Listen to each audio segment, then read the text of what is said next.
Were you guys talking to mics last time? Oh, that sounds right. Were you One talking question. into mics last time? Was it clear or no? It was clear. Oh, the new system here, I guess.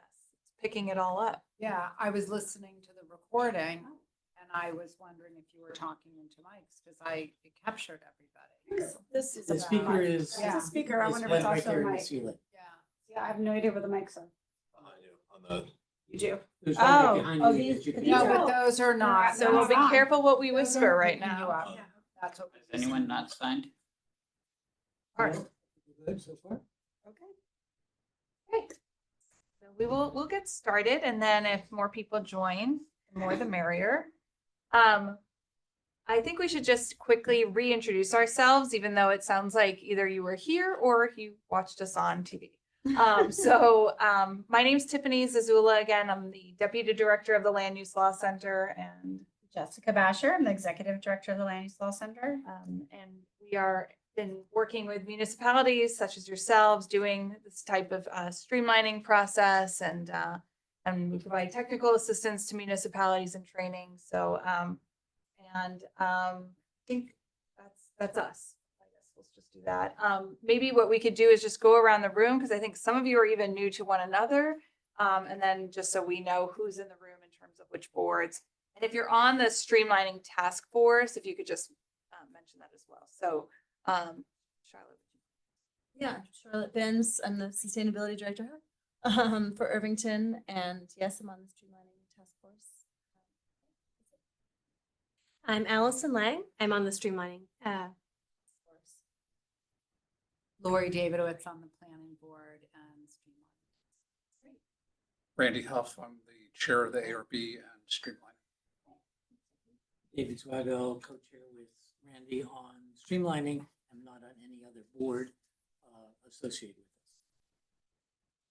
this. Douglas McClure, I'm on the Streamline. Michael Sorota, I'm on ARB.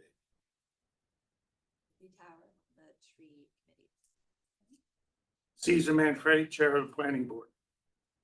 John Siegel, on the board of trustees of the mayor. Okay. Perfect. All right. So to recap just briefly, really this to everyone to put the overview of this project is that, more or less we come to municipalities, we do similar to what we did in workshop 1, which all of you were a part of in some capacity, where we walk through your land use process. And we also do interviews that we have had with some of the people on the task force, among other people, to just understand and for us to have a better understanding of how the application moves through the system here in Irvington. And as we do that, obviously, in any community, no community, by the way, is perfect, right? Little flags come up, little things come up that we take note of. And that's part of that process. And then we share with you, and that's what you're going to see throughout tonight and the rest of the process when we're together. We're going to share with you some of the best practices we might see from other municipalities, and then have you sort of decide, like, does that sound right? Or how does that community do it? And we go back and we can do more research. And so it's sort of an iterative process. And some of the things that we might have flagged or we thought were a flag might end up being nothing at all, and only a concern to one person. And so part of it is just sort of ironing all of that out. And that's essentially what our streamlining process entails. At the end of this, we will have an essential and an implementation of different strategies that we as a group have talked about that have been of interest to you. And then we can begin to dive deeper if those are priorities to you, and if we want to move some of those forward, who would move those forward. And then I think part of the other healthy exercise to all of this is because no community reads their zoning code beginning to end, nor did we read your, land use regulations, zoning code enabling legislation from the beginning to end. But it is interesting to find things that might begin to stand out that were like, by the way, this is what your code says, but this isn't exactly how you're implementing it. So how do we want to reconcile that so we can clean things up on either end? And so that's what we have been doing as well. And I want to apologize. You will see me start this out, and then I'm going to run out the door, and head down to your waterfront where the Westchester Municipal Planning Federation is happening right now. And we are a recipient with one of our municipalities of an award. So I'm just going to receive the award with our colleagues and then come right back. So they are texting me being like, here's how much more time you have. So Congratulations. Thank you. I just don't want to be too rude. Okay. So let's go through what happened last meeting a bit and review some of the issues and ideas that came up. And then we're also going to tonight begin to, you all voted with little red stickers, if you remember, some of the priority issues that all of you had sort of flagged for us, or at least the votes came out that way. That's where we're going to start tonight. So we're going to be talking about those priority issues and evaluate some of the options behind them. And then we'll talk about next steps this evening, and we will end on time. Just one quick question. Yes. I guess I and others on the village board will be the recipients of the end work product. Are you anticipating that this will be sort of specific recommendations, or is it going to be, here's where you have, at the very end, here's where you have problems you need to, address, or maybe a little of both? It's a little of both. So we will, I'm going to share with you in a minute. We'll go to one more slide just so I. Nope, okay. Oh, here, sorry, thank you. I thought it looked the same. So part of what we're doing is working on a report to memorialize the full effort, which will flag, right, some of those issues that came up. We may not have a strategy towards all issues, but we want to make sure that the effort that has taken place has all been captured in some capacity so that your team can continue to work on it. And then, yes, we are going to begin to find strategies towards some of those priority issues. And the hope would be in the next few months, probably not tonight, maybe there'll be some things we decide we all want to do together, but we'll begin to share some of the places that might have consensus that we will flag for you as to here's how and here's who could do that next. So, okay, so the picture here, is essentially your flip chart of what came out of that meeting. And the list is on the left-hand side so you can actually read it properly. And I put them in numerical order. One of the issues you came up with and flagged for us that was important was just simply website information, how the website looks, how it operates, how much information is given on the website, which also then sort of tees up your residents' education towards the land use system.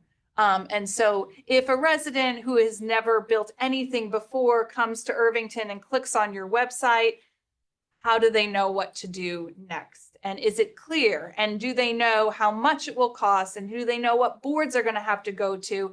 And do they know what applications to grab? And part of it will be that they do probably hire a consultant to do much of that. But then again, if that consultant is new to the area and not local, how friendly is your website? And so some of this is about, we like to put it, your customer review.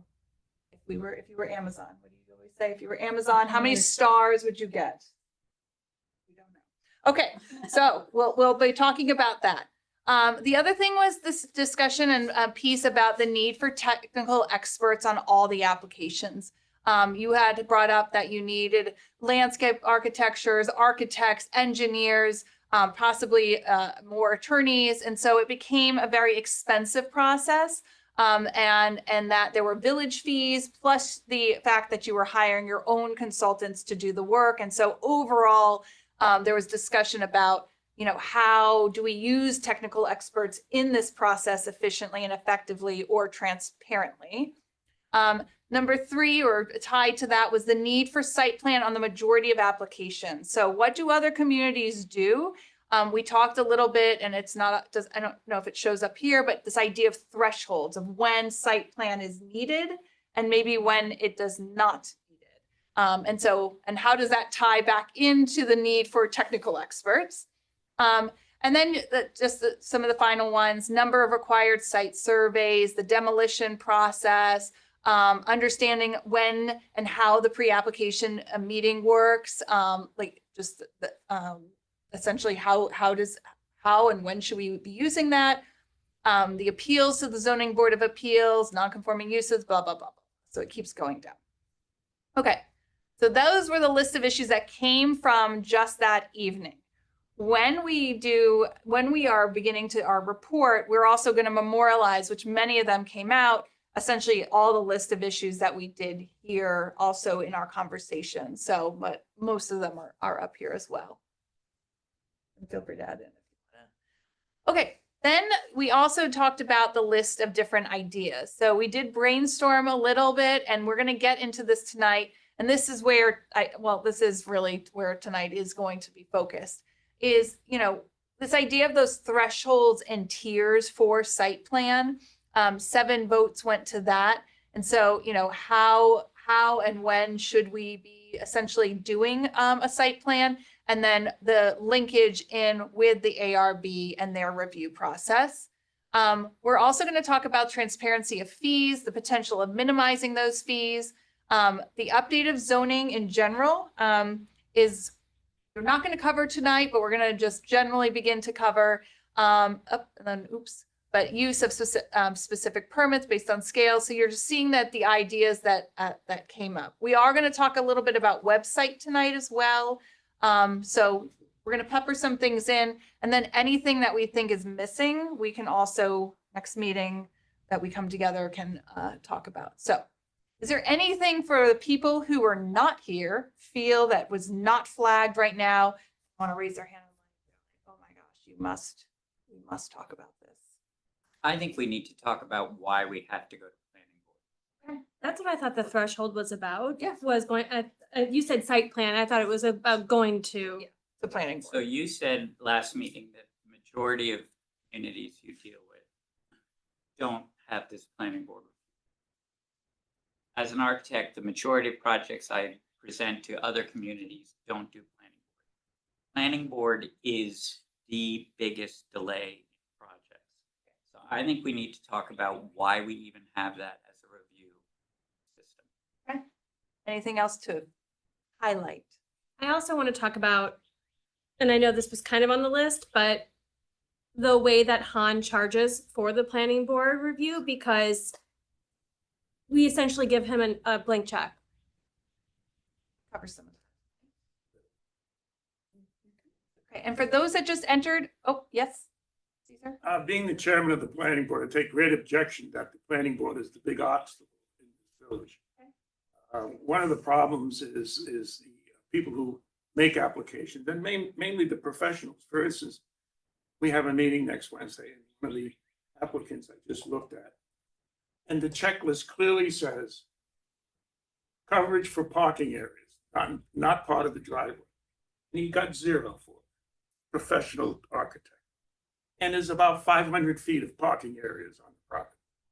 And that's an automatic comeback if he gets it right the second time. Okay. That has nothing to do with the planning board delay. Yeah, It's listen, the architect not able to read the checklist. Yeah. I think there's also a distinction between having a process that has additional steps. And it's not necessarily, I think, the point that they're saying the planning board is doing something to delay it. It's that the law is requiring additional steps. So let's look at the steps, because I know that your planning board operates very efficiently in many ways. And so I think the point is more, let's use the planning board on the projects we need to use it on, right? I do agree that you can eliminate several things that come to the planning board that don't necessarily need to come to the planning. And I think that's what's. They're relatively minor and should just, the building inspector can just do it. so for those that just came in, I just want to make sure everyone introduces themselves. So Hi, Ken Kleiman, I'm with a Jan. Blair, been in the village for a very long time, and I served on the ECB with Caesar, and I agree with him on that. Very important. Perfect. Hi, Julia Steinman, recent move to Irvington about 2 years ago, and I redeveloped the historic building at the bottom of the hill, across from the Libby Cafe. Perfect. Thank you. Just 2 things. One, I agree with you. It's not his fault. It's my fault. What I mean by that is the body that makes the laws, they're just doing what we asked them. So that is why I asked you originally, what are you going to give us to work with when you're done? The second thing that it would be, I think, illuminating for everybody in this room is to know just how long it takes to get an application through the planning board. I think it is roughly 3 months. And by the way, 3 meetings. 3 meetings, excuse me. And by the way, you have to acknowledge if you're putting an application in that sometimes you can't get the materials ready in time for the follow-on meeting. So it does take longer. But that's not necessarily the planning board's fault. They've asked you for something. I'm not defending the status quo. I'm just telling you that if you are going to look at this issue, you should have a deep understanding of how long it actually takes, how many meetings it takes, what are the requirements. That's all. And I'm going to try not to comment after that unless asked. No, I think this is what, it's healthy, so let's. Just to add to that, Yeah. just the timing of getting an application done and through, if you have to go through boards, it take, I mean, at minimum 3 to 4 months and then max years, right? Mhm. And again, I just want to remind everyone, this is not uncommon, okay? Like, it's not just an Irvington problem. A lot of communities face the same. And it's really about finding the balance, right? Like, what scale project is it appropriate to have a certain cost and time frame, right? And you just getting that right. And it's not a perfect science, but as you learn, you modify, right? And you match it up to achieve your broader goals. And that's really what we're talking You might about. have a different perspective if you're the applicant or you're the neighbor. I can tell you that as somebody at the, either on the planning board or on the board of trustees, we hear a lot from the neighbors. Yeah. And we have to protect their rights the same way we protect people who file the application. And just to emphasize that, Sorry. we were, we had a. I want to take a gag after We, this. we had a resolution for a property. A homeowner got up and said, you know, there's an eagle's nest on that property. So slam on the brakes, no resolution. We had to research information from DEC. What do you do with it? All right. Oh, yep, David? I'll quickly note that our building inspector, Ed, is putting together a little matrix of the last 2 years of time to get through from start of permit to end of permit. And part of that matrix will be a valuation of the work that is done. Okay. So presumably, we assume that the mega projects took longer than the minor projects, but we will see. Okay, very helpful. This is it. Okay, wait. All right. The results are The in. results are already in. All I right. always let Ed give it. Let's. All right, we have to bring a little focus. We're not going to accomplish everything tonight, so you will be leaving here possibly slightly disappointed. However, we are going to hit some top, I think, 4 priority areas. And then if we need to if and when we come back, we can begin to, dive a little bit deeper where needed. Okay, so tonight, again, we want to do the thresholds of site plan, which triggers the planning board's review. We want to talk about achieving historic and architectural goals within this process. We want to talk about the cost of approval of the process and its transparency, and then accountability and transparency as well. Okay, and then some of that is going to be the website. Okay, oh, I have about 10 minutes. Okay. All right, so no, it's all right. So we're going to start with the talking about essentially the fees and when consultants are hired. So right now, what I'm bringing up is Irvington's code language. Now, many of you might not have ever seen this, nor many of your neighbors have ever seen this. I mean, you have to actually go into your code to find out that this is something that you are allowed to do. And you can find this in many different municipalities' codes as well.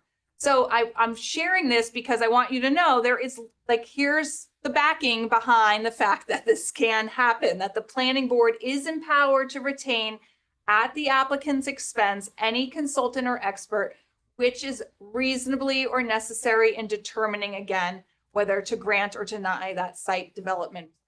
So this right now is in your code. And the part A just talks about the fact that a fee can be set, and part B is saying planning board can now hire a consultant.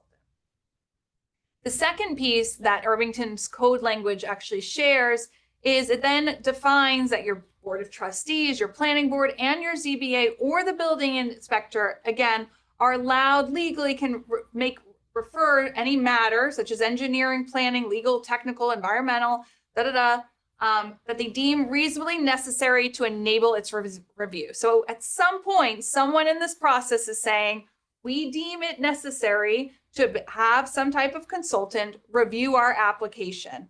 And again, legally on the books, fees for such services shall be paid by the applicant in your code. Same thing for ARB. That's what Part B says. It says ARB can do the exact same thing. All right. The other thing that your code sets out is that you are establishing some type of escrow account for that. Now, we didn't talk about this at the last meeting and we didn't dive deep into it, which was slightly unfortunate because I would have liked to have teased out now. We can talk a little bit about it, but there is, in case you all didn't realize, that there is some type of escrow account set up, and that sum that is collected is held by the treasurer in a totally separate account for the benefit of the applicant, and it's dispersed to pay those professional fees. So at some point, your applicants or the applicant is putting in some type of a dollar amount within that escrow account, and that's what's being used to pay those professionals.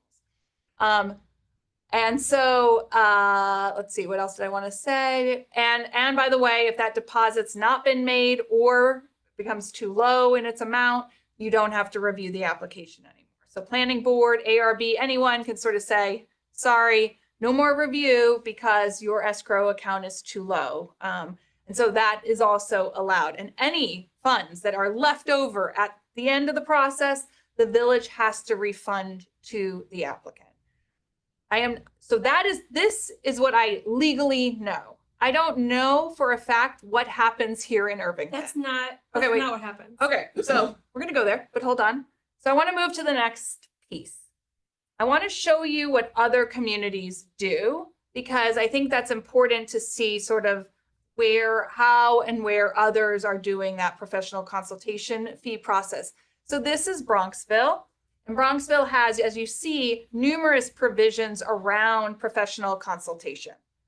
It lays it out in about, I guess, 1, 2, 3, 4, 5, 6, 7, 8 different provisions. I'm not going through all of them, but I want to share with you how and what that looks like and what's interesting here. So for Bronxville, same type of thing, deposits of funds, deposit amount it talks about. And here, though, the language begins to describe and gets a little bit more specific about the fact that objective criteria need to be reviewed in terms of what that consultation fee looks like. Meaning someone has to review the type, the size or the value of the property, the number of lots, the dwelling units, right? They're looking how big is this project? And therefore, that's what's going to help us set this fee. And the other thing that Bronxville is doing when that fee is set, they're also deciding, is this similar in nature to another application that has come before us? And therefore, we're going to set that type of fee accordingly. So it's a little bit more transparent here. That objective criteria, who's reviewing it, right? Who's deciding that? I couldn't tell you. I'd have to call Bronxville up and find out. And maybe Bronxville would say, no one's looking at that. But language has been at least set forth legally that shares sort of that idea of a criteria being used before setting any type of escrow fee and deposit. I'm going to keep going and So it's not the actual fee, it's the estimate for the Excuse me. deposit. Yeah, I So keep there's saying some fee, I'm like sorry. transparency Yep. early in the process. Yep.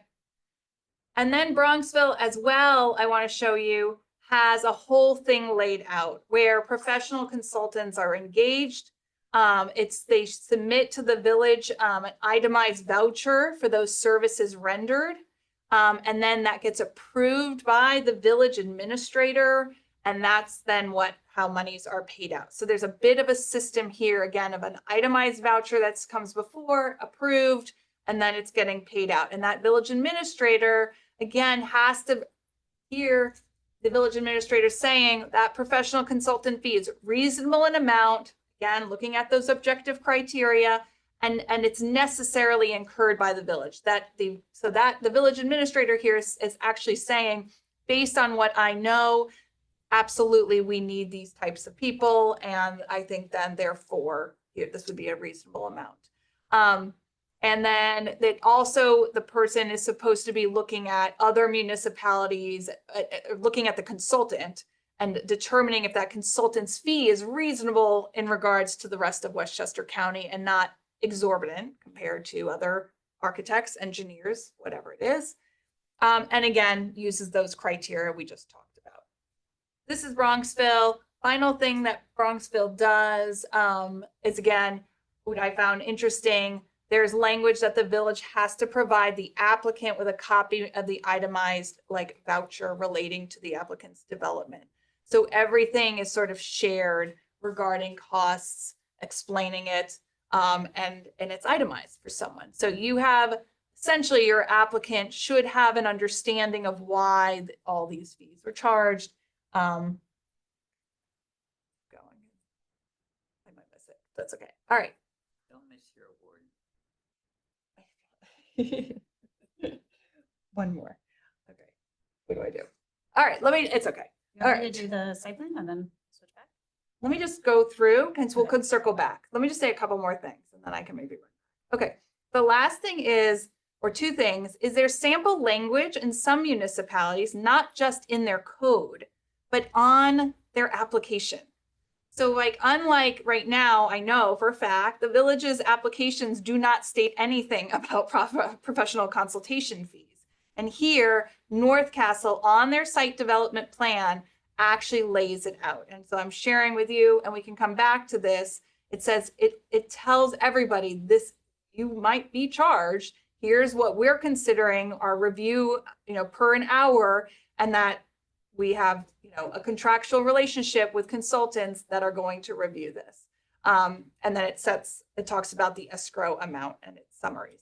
And then what I also like again here is that in this process, as monies are being deducted, the applicant understands, sees that, and it's notified when 1/3 of that initial amount is used. And so it's reduced to 1/3, yeah. So, and then another community that again makes fees a little bit more transparent and things we could think about here in Irvington is Newcastle and Hyde Park. And by the way, when you get these slides, all of this is clickable, that they write smack dab on the website by everything that it has to do with the planning board and with anything in development. It has language about the fees. It has language again on the fee schedule. It has language, as well, again, that we talked about on the application. So 3 places, at least it's being shared that this is something that might happen. And then I might just, let me see one more thing. So one of the things that I was thinking about for Irvington was the fact that you do have on your website currently what requires a permit. If you didn't know that that's up there, that is up there. Can we start to put language regarding the professional consultation fees on here? Do we have a new FAQ that says what's the total fee for the building permit comprised of, or the planning application, right? We can use whatever language is needed.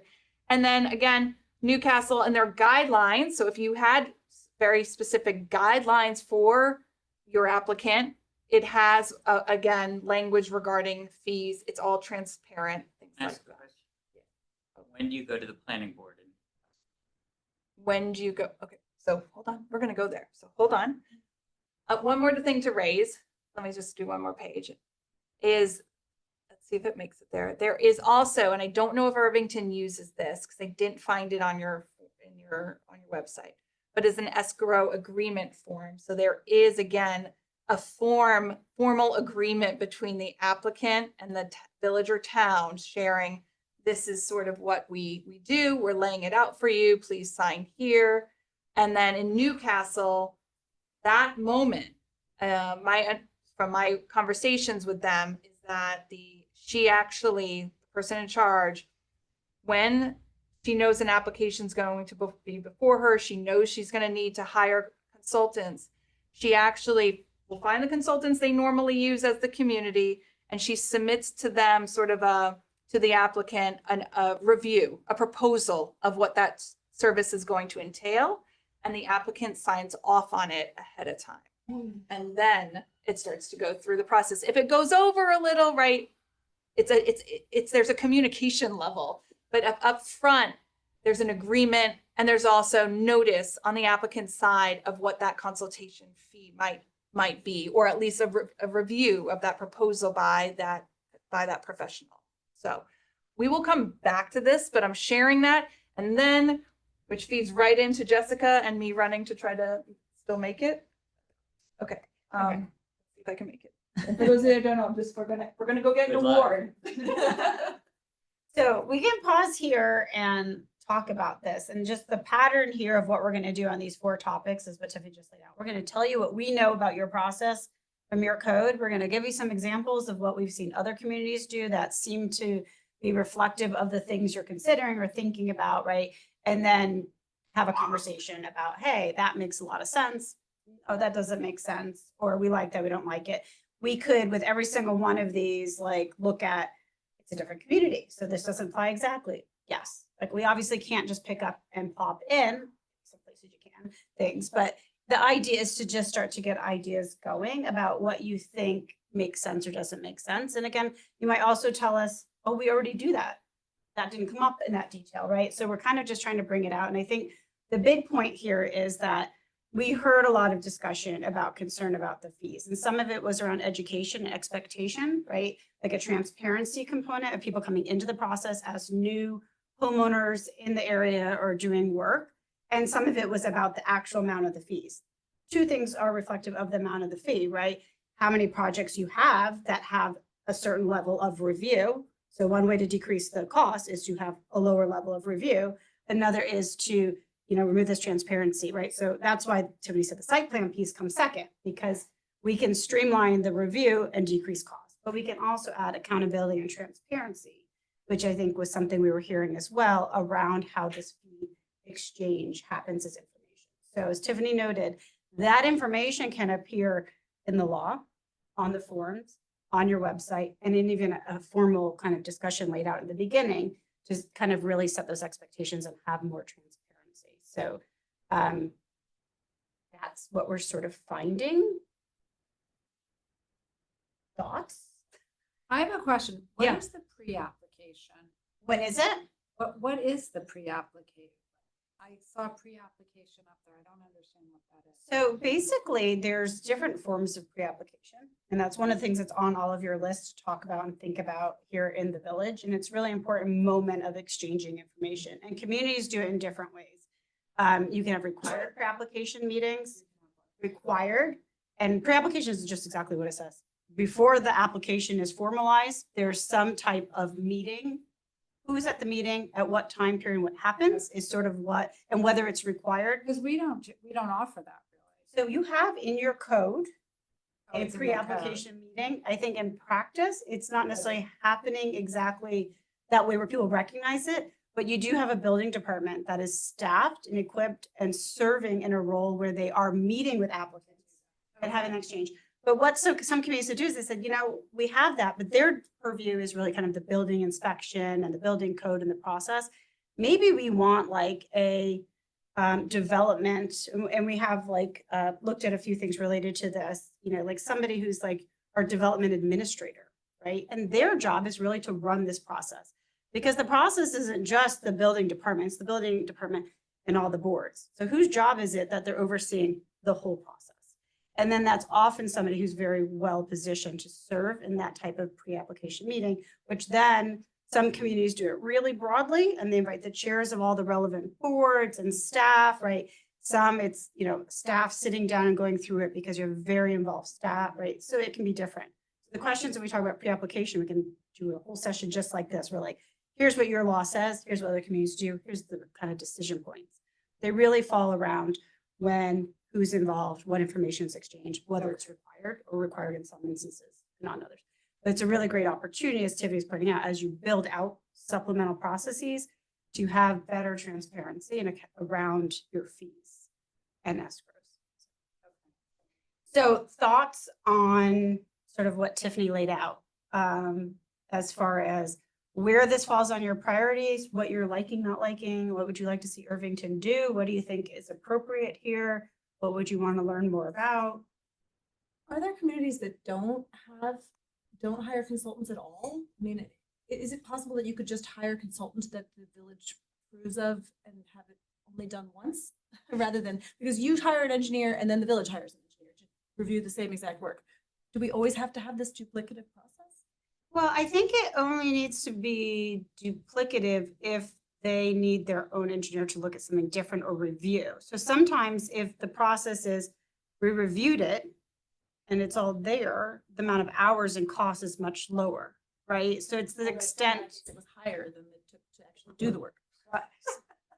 So that's the part Tiffany was getting at about what historically has happened, what the time commitment is, and why is it so Yeah. high? Why is it so many hours that whatever your professional is doing, because at a minimum, they need technical advisors, right, to review it, because we can't expect that our land use board volunteers have the expertise to actually review documents like that.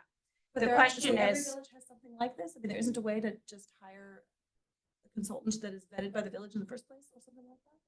that you, Yeah, the I mean, it's residents. primarily the engineer, right? Yeah. That's the cost, yeah. It's primarily the Landscape engineer and the architects and answer other and people the. I don't think a landscape professional can represent two architect. people without having a conflict conflict that they of could it. not right, find. so I think There's that, no way around. I don't think that there's a way fully around it, but I think there's a way of creating more efficiency potentially, right? I think. In the sense that, It's unclear when you get the bill for the engineer's review. It's unclear because it's not itemized in a detailed way. So it's unclear how that number comes about. right, And there is suspicion that they have X amount of hours and they just divide it up. and this is the transparency and accountability we're trying to build out a system. So the way to get rid of it is really make sure you're aligning the projects that should have this level of cost with the level of review. That's that balancing, right?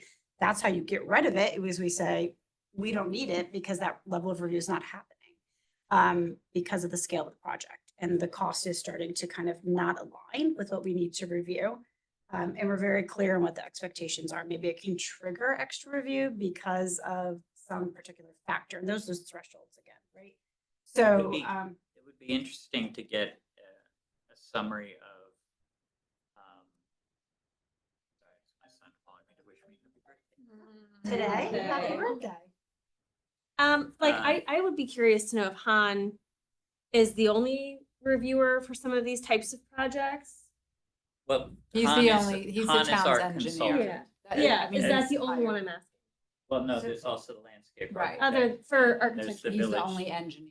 So usually the way it works, I assume it works here, is that the village went through a procurement process. They were then selected in some way, or they went through some type of RFP or request for qualifications, where they then selected a village engineer that now is the engineer that they have that relationship that they're doing It the wasn't escrow. always And then they were selected. And that's where So- if there's a discrepancy here, I don't know at what time, I'm looking over at you, you might know, but when their relationship with the village ends, is renewed, what that looks like, Right, because that's that'd like be a a good time. question. It Yeah. is periodic. You are right, it's done through an RFP process.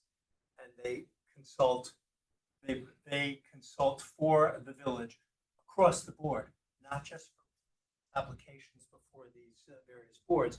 But for example, if we're doing a large drainage project, many people are about to see at the bottom of, on Harriman, and they consult on that as well.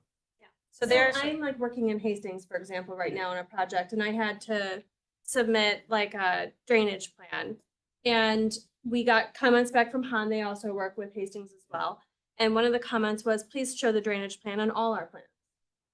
And it's like, well, that's like saying, put your electrical plan on your finish plan. Like, that doesn't My make favorite sense. is I don't like your line weights. I'm working on something in Irvington where they said, and this isn't me directly, but it's my firm. And they said, Han sent a message back one of the comments was, I'm nervous, I'm on the spot now, but I just, it was you show elevations. We had elevations.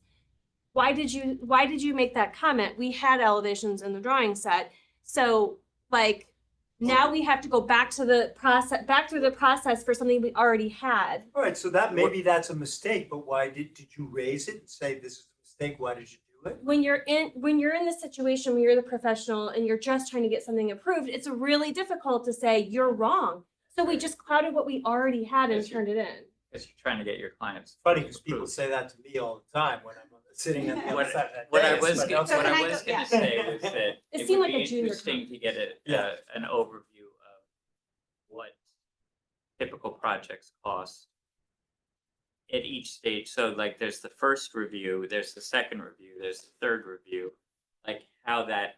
And I think similar maybe Balance to your that. timeline study, if that could be requested, that would be something helpful to know. And I think something also, if we're identifying potentially that part of the concern is that I'm just repeating up, I'm hearing that the engineer is too costly or missing whatever it is, that's something for the village to be aware of. So when Right, they are I looking agree at with different proposals next time, maybe they select a It's different. really frustrating engineer. to have that happen, and then you have to go back through planning board. Your client's now waiting for another session, right?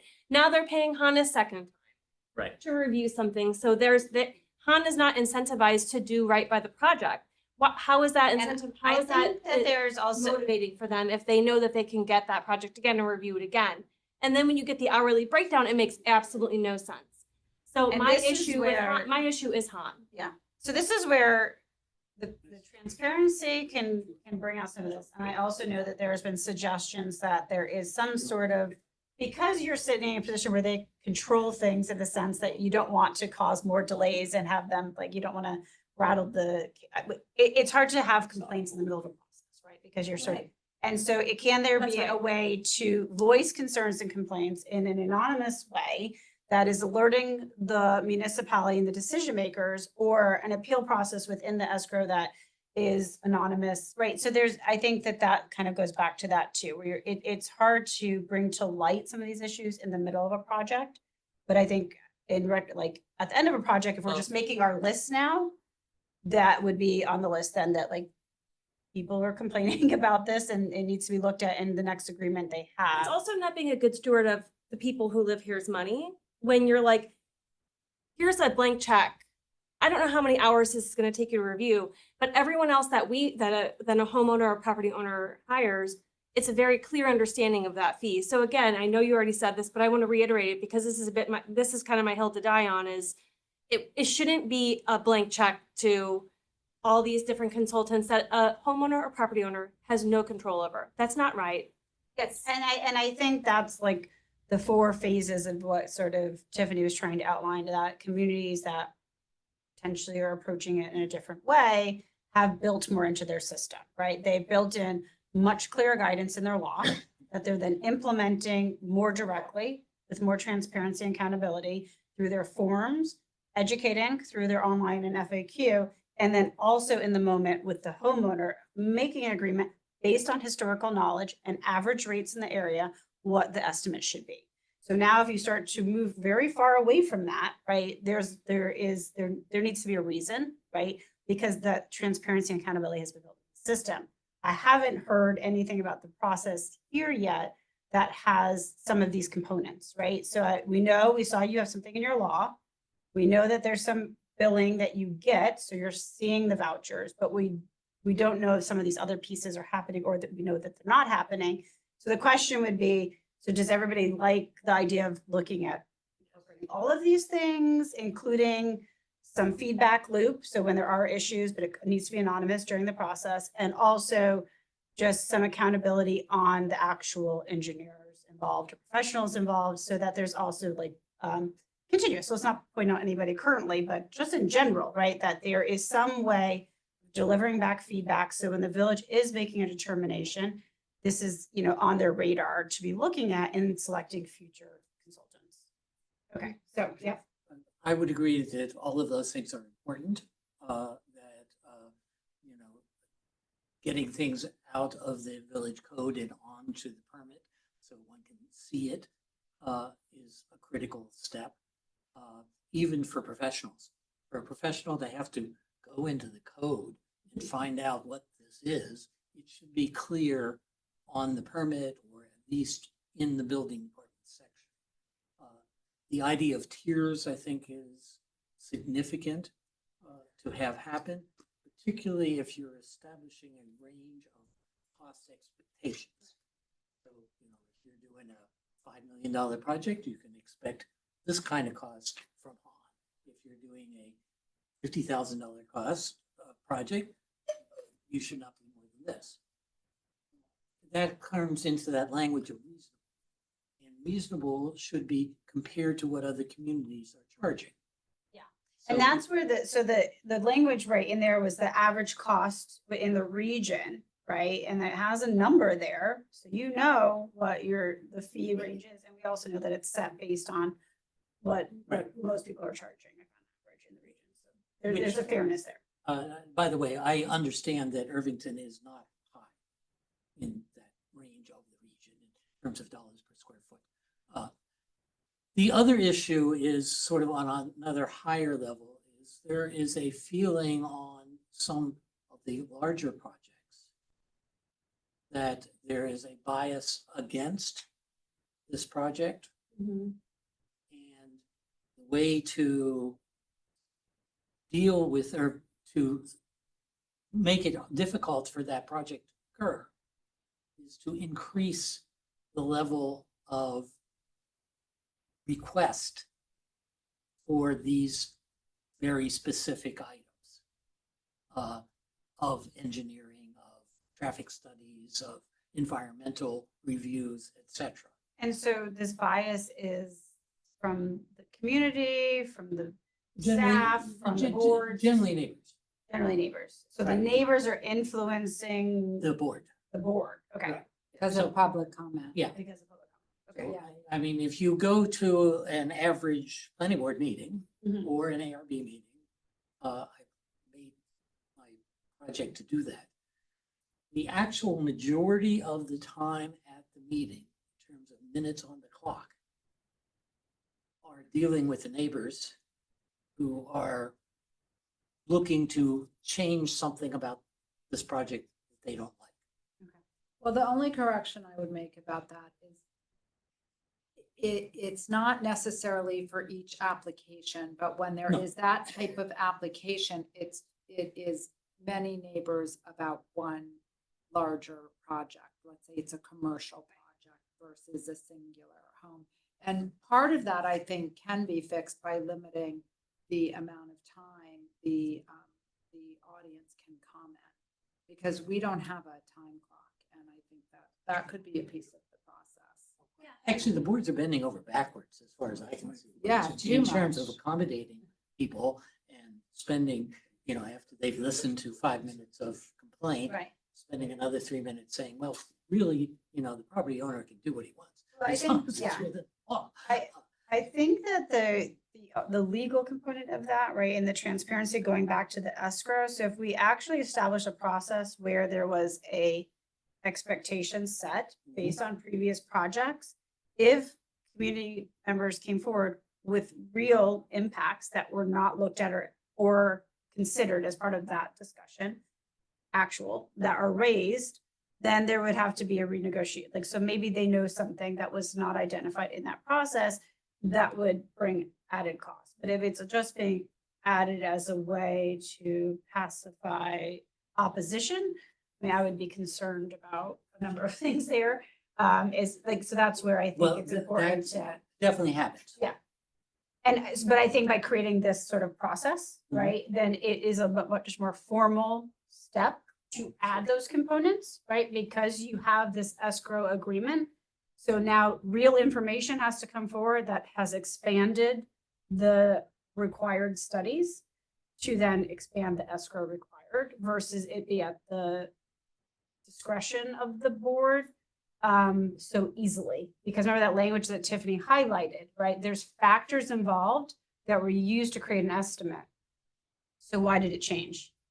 And if we have to document that change through an agreement, it gives us some, I think, like guardrails around maybe what you're describing as maybe an abuse of that. ability. I'm not calling or it not. abuse. Okay. I'm just saying that, it tends to happen. You're sitting on a board and there's 10 community members that come up and say whatever they're saying. Yeah. You want to, Bring up the nesting eagle. bring up the nesting eagle.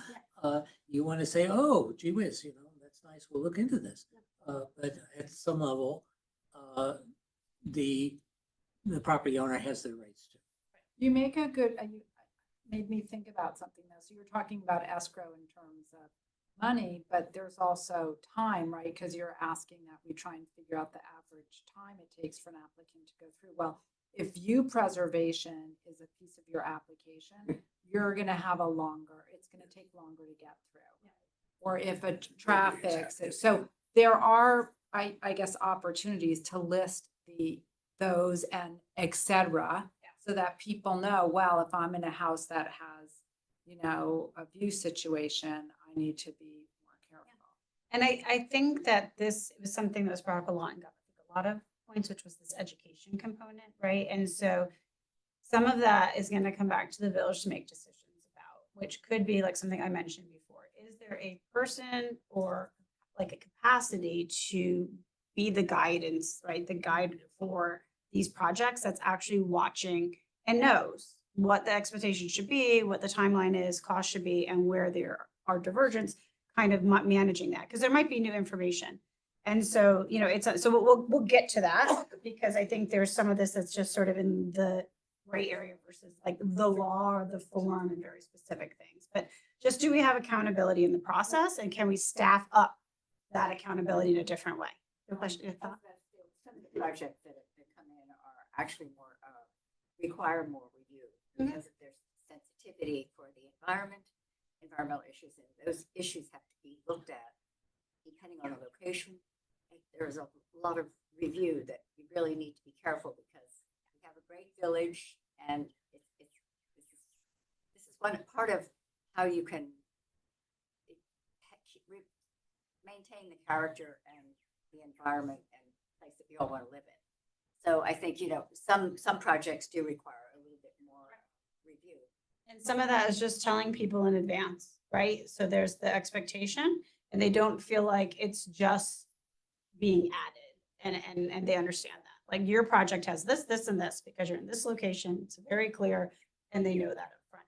And there might be things that come up that we haven't identified. If that happens, we will notify you as they come up. They may have additional costs and timeline to them, but we'll let you know, right? And so there's not just sort of like check or a blank timeline, but at least some portion to that. So I'm gonna say that I'm hearing, Well, there's one last thing, and we don't have to have a discussion about it. Yep. For professionals in the room that come to the planning board.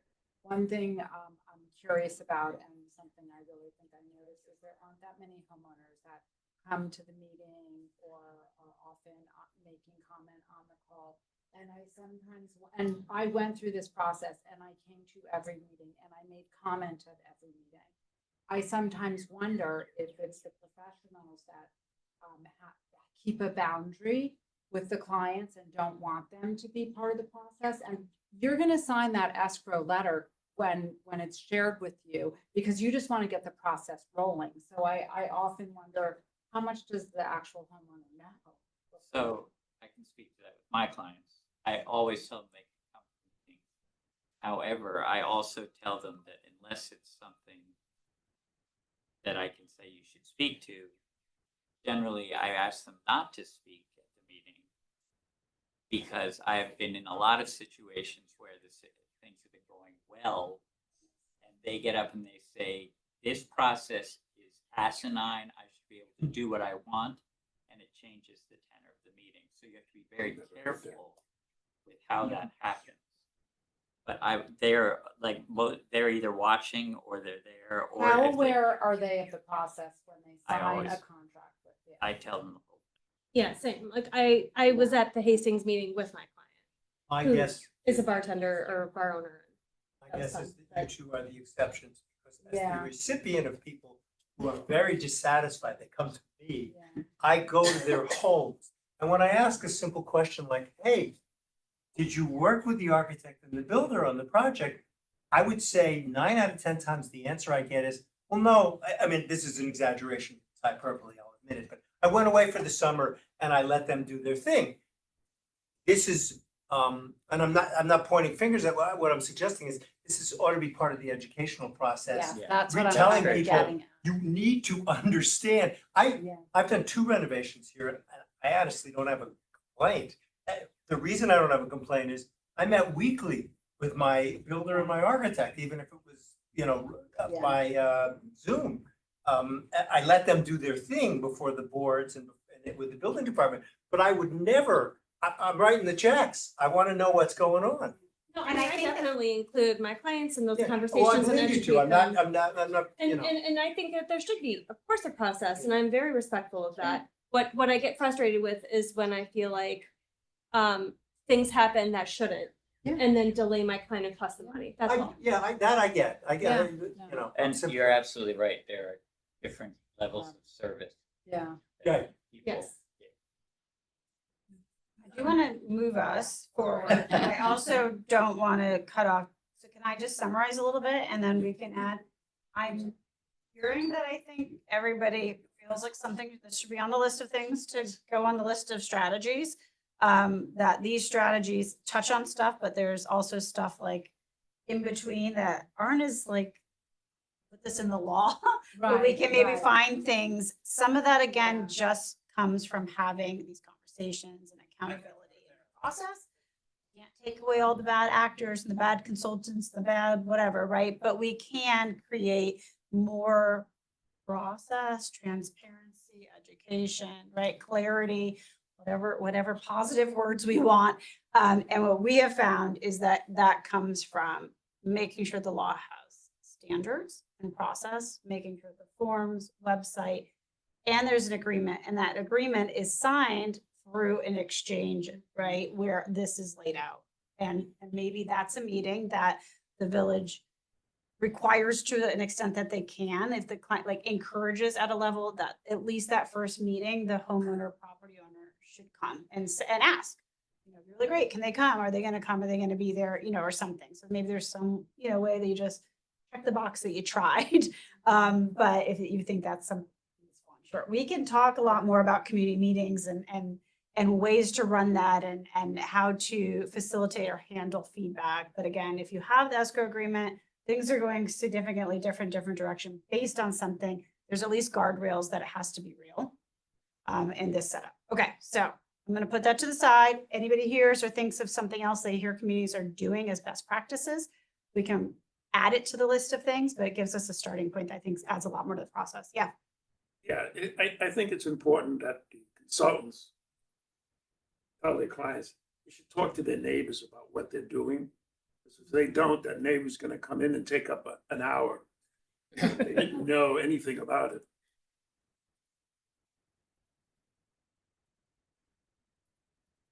And this is like, again, things that if you have somebody whose job it is to have this meeting, make sure people are getting information, these are tips, right? Tips to shortening the process. Hey, did you talk to your neighbors? We've seen projects, I can tell you 3 months. It gets a lot longer when people maybe don't engage their neighbors. If appropriate, talk to your neighbors, give them a heads up. There'll be legally required notices that go to your neighbors, but oftentimes getting out ahead of it is a good thing, right? So I think there's, again, like things in this like general area, you're not gonna necessarily put that in your law, maybe not on your form, but maybe you have like a tips section, that's happening and saying, hey, we've seen projects go better when people consider doing these things, so there might be just things in that area too. So the other way to lower costs, right, is to not require site plan, right, or significant review or different types of review for every project that you're currently requiring to go through a certain level of review. I think we established last week that you do have most things, very few things are exempted from your site plan requirement. What I did was I sort of took a look at your comp plan, took a look at what your code says, what your flow chart says, and then I looked at what the other villages in the area, what thresholds are they using and where do you fall in comparison? And we'll look and then you can see, and then we can look broader than the other villages, but I just wanted to sort of start with the more of your peer community as far as development scale and the type of development by just using the river, the villages as a starting point. So this is from your comp plan. We had a discussion last time about what is the whole purpose of all of this? What are we trying to do?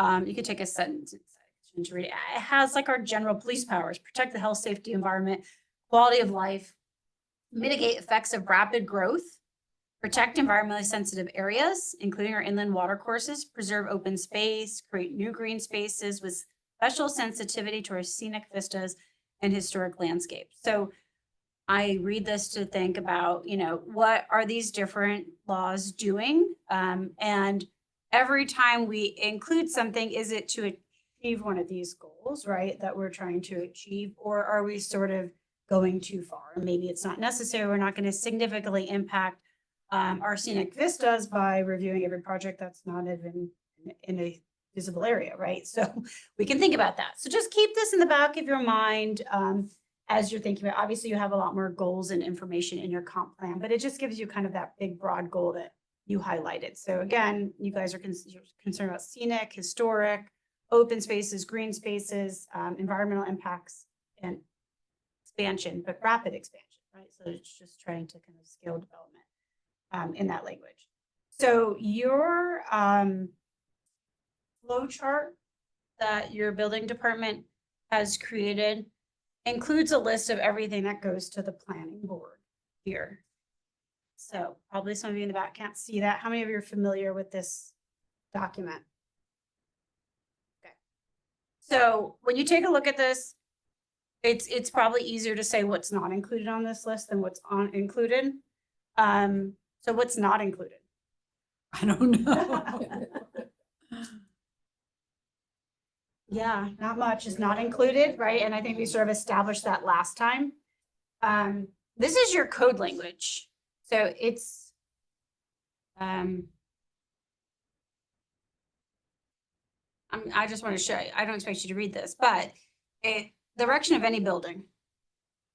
So it just starts out with everything. So one of the ways to interpret what's not included is what's not included in the definition of building. And that's where you catch things like your playground equipment by going to that definition. So there is a little bit of if you're somebody who's trying to figure this out by reading your code, I was tricked up a little bit because I was like, you guys keep telling me about the playground equipment. I can't figure out where the playground equipment has been exempted here.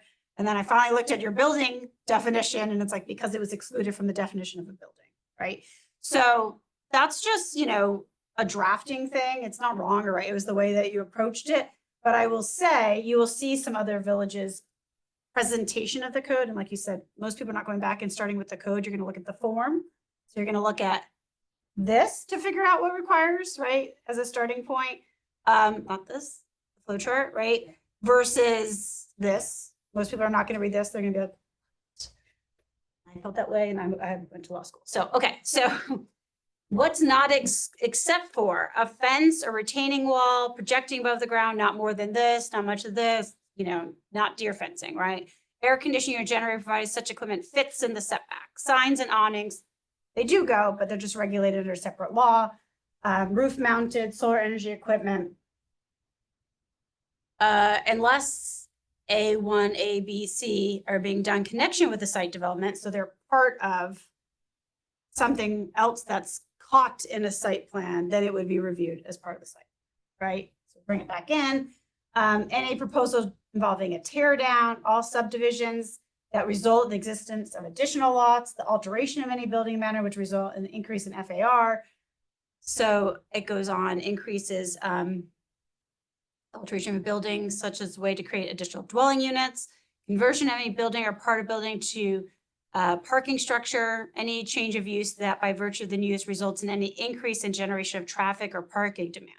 So what's interesting to me is I sort of tried to classify what I was seeing in your code because I think you asked me last time, well, how would you determine thresholds? I would say what I see here and what I see looking across all the villages, there's distinctions based on use, accessory use, scale, and sometimes location, right? So you're using a number of different factors in the approach that you're using already. So it's not super easy to just say, you'll see some examples just say, everything but single family, right? That's much easier for you to figure out. Some of them are even more complicated. Thank you, Terrytown. They beat you guys in like complicated language. So you're not the only ones, But it is a little bit hard to carve out, so you really do have to rely on that, but you're not carving out a whole lot. If anything, it seems like you're just repeating and adding, than having exceptions. So I think we sort of concluded that. I did a little exercise, again, sort of using these different things and said, okay, well, what do I read here that says does not require site plan? What can I say doesn't? So the things like we saw, like deer fences, the air conditioning units, as long as they're within existing requirements, unless they're part of a site plan. Signs and awnings, unless part of a site plan. Roof mounted solar, unless part of a site plan. Children's outdoor equipment, sheds. There was some exclusion for sheds if they didn't have foundation of certain size. So I guess that technically goes under the bulkhead area threshold, not the use. I didn't see anything excluded because it was a difference in principal use. Right? Every principal use is triggered. So these are all sort of accessory uses that you have carved out. And then some of them did, like the sheds, have it based on some criteria. So fences, as long as they were within a certain height, were exempted. Changes of use with no traffic or parking demand impacts subdivisions that don't result in additional lots. I guess we just go through subdivision, the way that's worded. Anything else you feel like doesn't require site plan? Subdivision that doesn't. Do not result in additional, did I write it wrong? Probably not. Maybe you're just like rerouting the lines of the I don't know. That was one, something that would not result. Oh, yeah, you maybe. In the existence of any additional lots. I think it's when you're just, redrawing, but there's no additional lots. It took me 3 times to I've read that actually too. done that, because I had 2 lots and I wanted to sell one and It's a lot line change versus a traditional subdivision. So yes, took me a minute too. Thank you. But it's interesting because the subdivision would, but then you have new development. So it's already kind of caught in the other. So it's really just carving out the lot line change. Okay. So we're all on the same page about what you're requiring, not a lot exempted. Mostly what's exempted is based on a few accessory uses. Mostly those are because they're going through ARB review and air conditioning units, deer fences, and children's equipment kind of are what you're currently carving out for the most part. All right, so They're carved out now or they're not? you do not require a site plan. So right now you are requiring site plan for everything except for Things in blue. these few things. Okay. Okay, so what does Hastings do? So they require site plan except, and then it goes into this list. So similarly, construction, reconstruction, alteration, renovation, demolition, enlargement. The construction, alteration of driveway spaces, alterations of any building, any land use not involving a building or structure, notwithstanding subsection A, no site plan should be required for the construction of a single family dwelling or a driveway, parking space, or structure accessory to a single family dwelling. Provided that, and there's some restrictions on that. And then similarly, they also carve out 2 family. So I put this at the top because this is the most carve outs, because they are carving out principal uses and not just single family, but 2 family. So Hastings does not require site plan for single family and 2 family. I think we talked about last time that was not necessarily what you were looking to do here, but I'm just giving you kind of what your peer communities are doing. Okay. Were they happy with that? We could do a poll there of happiness. We could do a happiness survey and find out. Didn't they just completely overhaul their code? Huh? Didn't they just relaunch their code? Hastings has done some rewriting of their code related to like really bringing more green components and a number of other requirements. So they did redo their code mostly to incorporate their green code more directly into their. Yeah, as far as I know, it did not affect that. Site plan approval. So Briarcliff Manor also, wait, this is it. Like this one little paragraph here. Just so straightforward. No building permit shall be issued, no building or use shall be established other than for a single family dwelling, except if it conforms to site plan. So they've only pulled out single family dwellings. So. Where's the award? You didn't bring it. They took it back. She was late. No work. You make it for the Expect you to photo? Sit on the table. That's all I needed for. Thank you, everyone. Sorry. Okay, so Dobbs Ferry, site plan shall be required for all building applications, so just like you start with. That be one or more of the following, and then they do a series of exceptions, so they have more exceptions than you have. Most of them are based on bulk and area standards, so they're trying to carve out things that they think are somewhat de minimis in scale versus completely carving out 1 and 2 family, but you do see like E there. The expansion or reduction of an existing 1 or 2 family structure by more than 500 square feet, by more than 10 feet or more than 10 feet. It's not much of a carve out, but they did carve out expansion or reduction of 1 and 2 family. So they have a number of things there. Terrytown, I find to be like more complicated, but they have they also cover everything, including new homes, additions, existing homes, where the proposed addition increases the footprint of the existing home by 25% or more, or results in a square footage of FAR increase of 50% or more. So again, they are using some of these standards thresholds where things get to be like bumped up. So that was very confusing. Trust me, like reading that, it's like, what things are everyone doing? So here's the summary of what I found.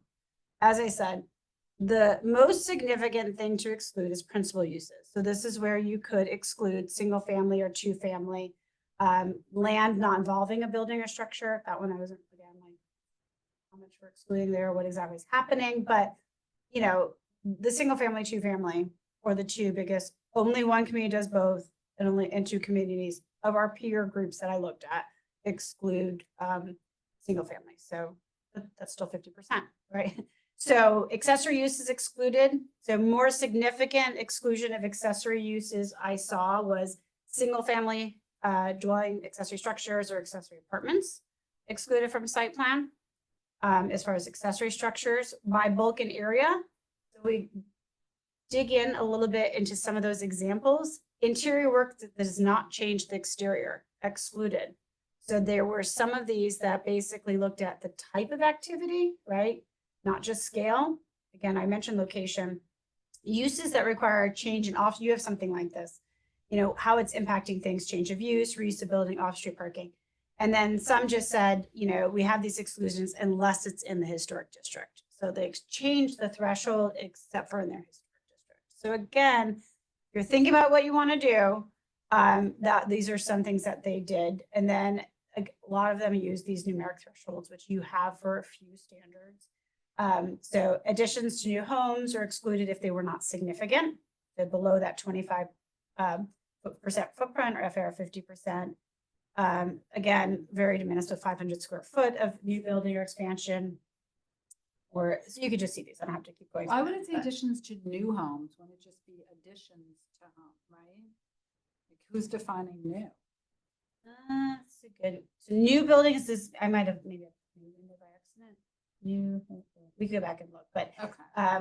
existing one's existing and one is on new, but it probably would make more sense if it was existing. But that's not what you're seeing here versus what you have.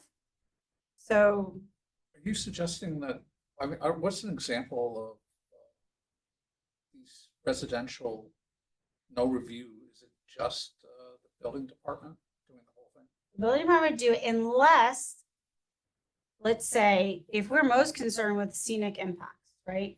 It still could require some type of scenic impact review, but not a full site plan, right? This is where you might want to focus in. So it's not to say that there could be areas that no review is happening, right? But there could be projects that are just triggered because they actually have characteristics of things that are particular concern in the village. So they trigger additional reviews or additional permit or something, some type of scenic impact analysis, something like that. So it depends. Is there no public comment? Like is the public notice? There would be no public comment if it was just a building. So if you were just going to. One way you could deal with that is if you're doing an addition and you have to go in front of ARB, that's when you have public comment. But you're saying you can build a new home and not have to. So. But you might still, but, so I think your point is if there's still like we talked about the other factors, right, from your comp plan. So historical buildings, right? Was in there something of importance. So maybe you do that, but only outside the historic district. Now you still have ARB review for, or maybe you maintain site plan review for single family inside the historic district because it triggers one of the things that you're trying to achieve that has high priority, but you're lessening it for projects that have, don't have that factor, right? So are we over reviewing projects that aren't impacting the things that we're less concerned with? So what are we reviewing them for? If they are, they would still need, if they trigger requirements for, you know, stormwater pollution plans, right? If they're in floodplains, they have wetlands, you could still trigger, have those review requirements depending on the project. You could have requirements that scale up.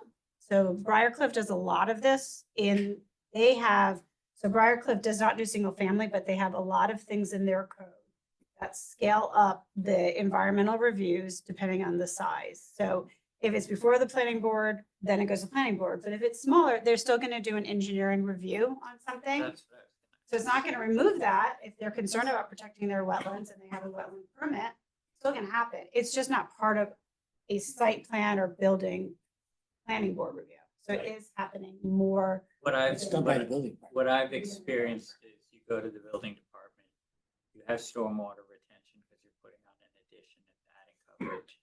You get comments from their review architects, you respond to those comments, there's some back and forth, you get your permit and you move on. You don't have a board review for something. Let's think about even simpler things. Interior work, I believe that there's requirements related to You don't go to planning board for interior. the, which is the one that has the kitchen cabinets. Yeah, kitchen cabinets. You need a permit. Yeah. You don't go to. Okay, sorry, I was thinking of something else. We Were get you to ARB you were next, thinking of but- ARB Yes, with like yes. back of house stuff? Of Yeah. visual stuff. Sorry, I was moving to the next one already. Yes. So for projects, it would then be limited to if the location and property trigger other areas of review. So stormwater, wetlands, right? So you'd still protect scenic, historic, those would still be in play. If they're in certain areas, or we can talk about the thresholds for ARB in a second, we'll go through those. Actually, given the timing, we should probably move on to that. But I mean, this conversation is really starting with, are you going to limit principal uses, right? It could be that you have thresholds at least for additions, right? So we're like, well, maybe we're not ready to say not for single family, or maybe we are because we know that it's going to just be outside historic, and then we're still going to have scenic review, and we're still going to have stormwater. We're still going to have the ones that are triggered by the project. We're just not going to do the broader site plan. Or it could be pushed down to like, okay, let's at least exclude some of these accessory uses. Briarcliff does this again with some other reviews, but they use a lot of these thresholds. So again, the wetlands permit, who reviews it, and the extended review, how big is the patio, right? It's not all patios, regardless of size, are all going through this extensive review. It does get kicked up for certain permits to the planning board only at a threshold, not necessarily part of their site plan. Unless it's triggered in some other way. But the point being is, again, the thresholds could change also for your accessory uses.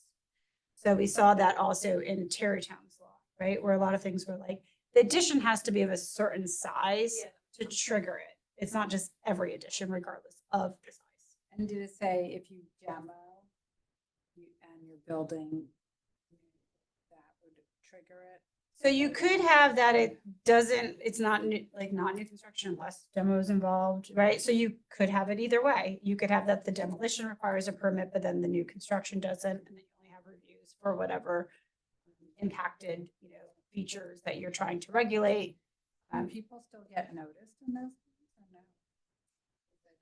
There could be a notice requirement related to scenic or some of your other requirements that maybe are happening with the site if that's, you know, important, but otherwise, it depends on the reviews and what you want to require. So if Like like, I'm adding a vestibule to a house in Hastings, and they did not have to notify their neighbors. It's on the back of the property. It just went through Right. buddy. That's it. Right. So I like the idea of like a percentage of FAR, like the scale of it. That makes a lot of sense to me. I mean, you know, if they're really, really changing the footprint of the house, that's different than adding a small portion. So it could be that you remove single family. It could be that you keep new construction. It could be that you keep additions, but only if they're a certain scale. These are the things you have to play with. These are I mean, in options. general, most additions end up having to go to zoning. All of, well, depends where they are. I mean, in general, they're usually over the allowable. So that would be one piece of the.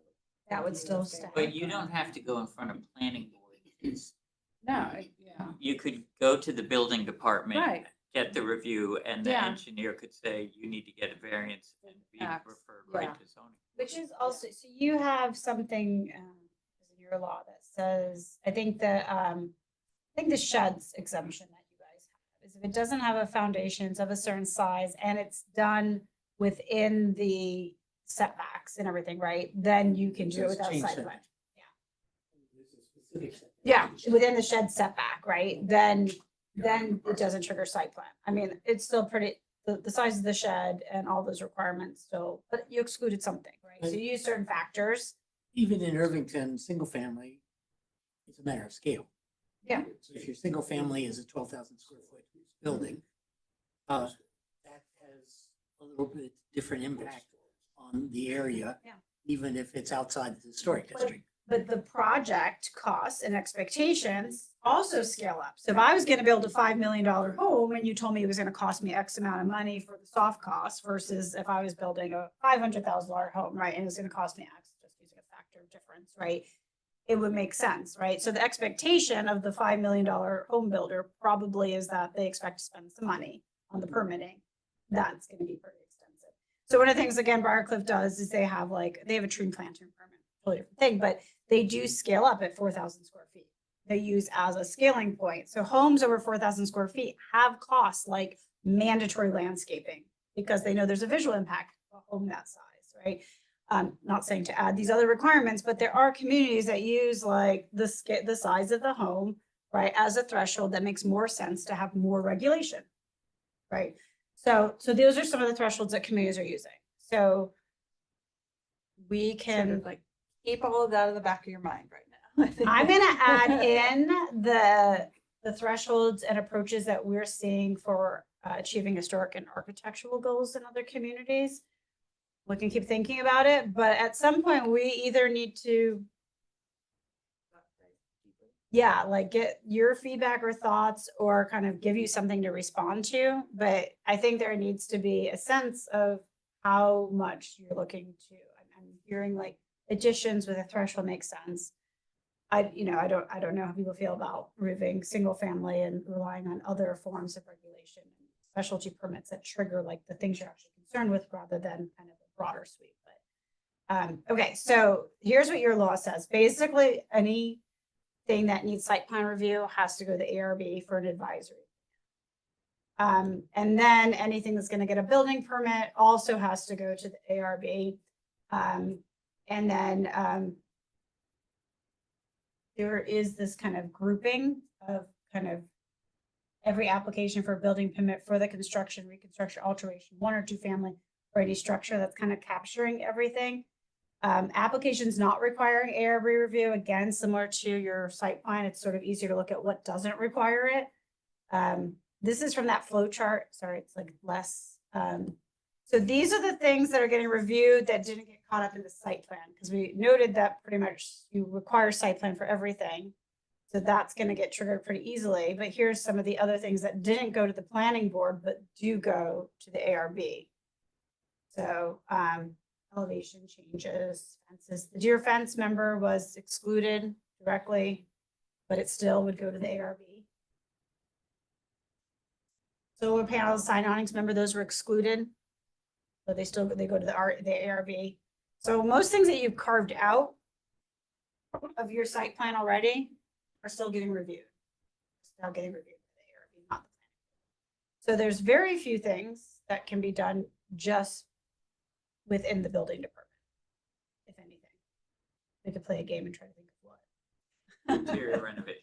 Okay, interior renovation. Okay, so what does this kind of come down to? So they're advisory for all site development plan application, and then approvals for 1, 2 family structures in excess of 2,000 square feet, signs, solar, walls, or fences.